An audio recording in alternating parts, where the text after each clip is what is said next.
I'm Primal Piggy. Thank you for joining me for another BDSM United podcast. This is going to be kind of a short podcast, but it's a good topic that I wanted to bring up because it happens a lot. It's something that a lot of people within BDSM, especially new people, are looking for, and yet they typically find in the wrong place, find the wrong person in the wrong place, to be more exact. Today's episode is on finding mentors. You know what? You don't find mentors online. They need to be vetted just as you would a potential play partner. Therefore, it should really happen in real life, and it should happen within your local BDSM community. At an event, you would ask the event hosts who the trusted members of the community are. They can help point you in the right direction.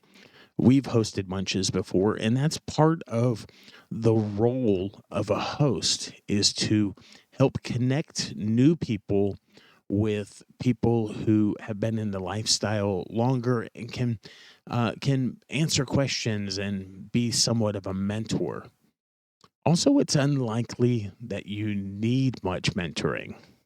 You can get started and learn a lot with a podcast such as this, but more than that, buy a good book on BDSM. Check out the information found in respectable websites. There are numerous online classes and video tutorials available that will teach you technique. Kink University is one. Kink Academy is another. And then XR University would be another one. Also, in your local community, you'll find classes and workshops and events. You may even find some opportunities for play parties or just general dungeon play, depending on where you live and what's available. The same thing goes with the role of protector. We see this a lot on FetLife, where someone is protecting someone else, but they don't even know that person. The two people are hardly even linked online. They've had barely a conversation to know, each other. And you don't find a protector online. I repeat, you don't find them online. You need to vet them, and you should find them within your local BDSM community. It has to be someone who's trusted because a lot of times these people are helping you vet and weed through and discern other people that would be potential partners or play partners for you. It has to be a protector, has to be someone you are trusting to be reliable. And so you have to vet that person very carefully.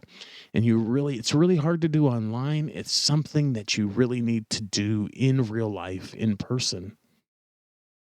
If you can't engage the local BDSM community, then you probably aren't serious enough to need a mentor or a protector.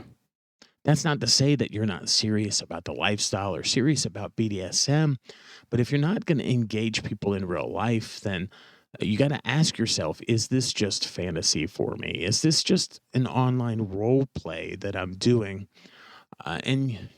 Could I learn that fantasy or learn that role play in a good book? Because you probably could.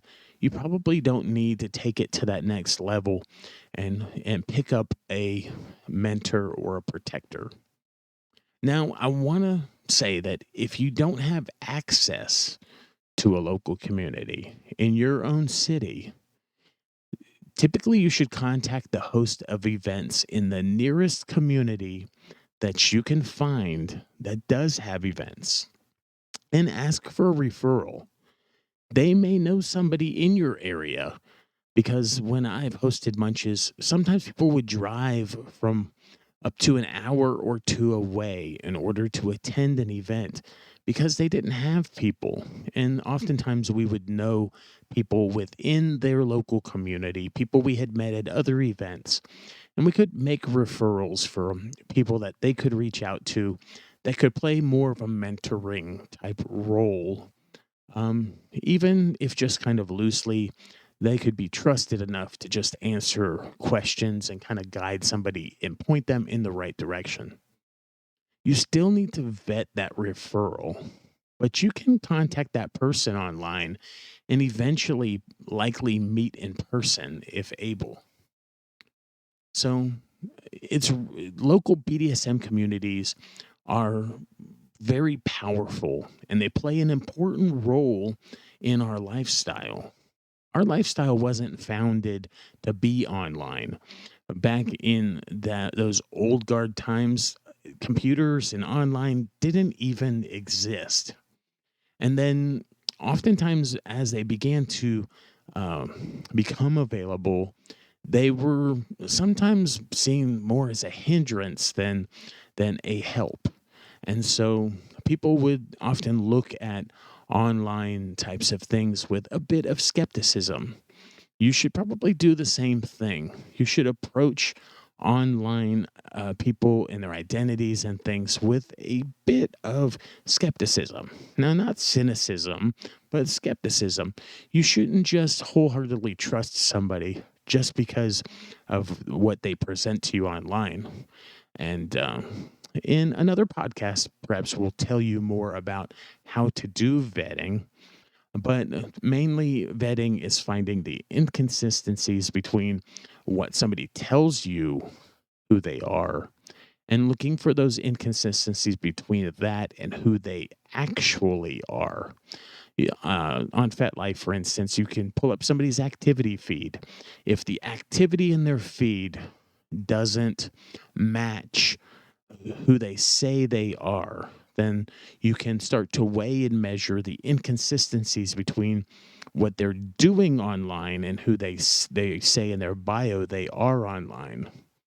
If someone is saying that they don't want to play with others at all, they're in a committed relationship in their bio, but then you see them making comments and classified ads for other people in their activity feed, then that's an inconsistency between who they're presenting they are and who they really are. And that is vetting. And so while vetting can be done using online tools, eventually you should actually meet anyone who's going to play such an important role in your education as a mentor or protector. You should meet that person in real life. You should do so safely with safe calls and with safety measures in place. The best place to meet those kind of people is at a BDSM munch. A munch is a public vanilla, typically in a vanilla atmosphere, a public get together over some food where people who are kinky can meet together discreetly in public and talk about the lifestyle. Oftentimes, talking face to face is the best bullshit detector there is. I'm Primal Piggy. Thank you for joining me for this BDSM United podcast.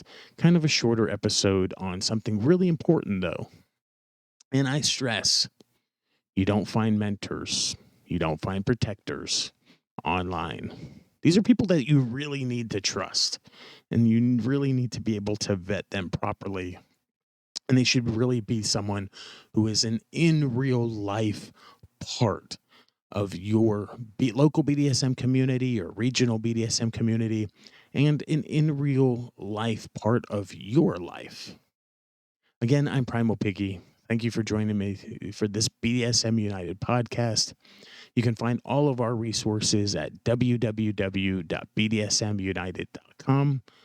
Hook up with us on there. On FetLife. FetLife is going to be a good place to find events in your local area, regionally, in nearby cities. Maybe something that you have to drive a little ways to get to, or take some transit or the train to a local neighboring community that has more of a local BDSM community. It's been a joy talking with you today, and I'll talk to you again soon.